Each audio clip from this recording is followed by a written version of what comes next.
During friendly merger talks, the parties involved typically share confidential information with each other, under the expectation that it will be kept confidential and used only to evaluate the merger. But what happens if a party were to use this information to attempt a later hostile takeover?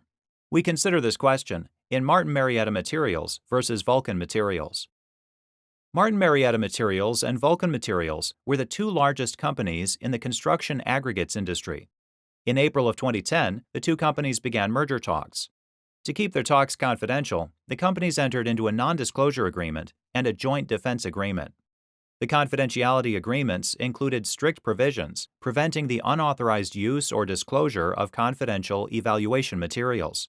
Such materials could only be used or disclosed to complete the transaction, or if the parties were legally required to do so. The agreements also established a notice and vetting process for the disclosure of confidential information. After about a year of negotiations, Martin launched a hostile takeover bid to acquire Vulcan. In December of 2011, Martin sent Vulcan an unsolicited offer to buy the company at a significant premium, known as a bear hug letter, and filed a Form S-4 with the Securities and Exchange Commission.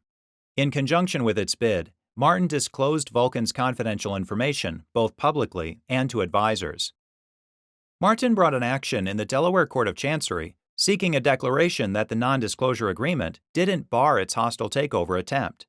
Martin argued that it was permitted to use the evaluation materials to conduct a hostile bid, and that its disclosures were legally required.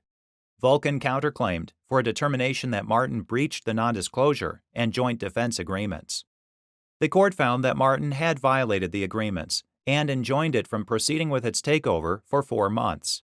Martin appealed to the Delaware Supreme Court.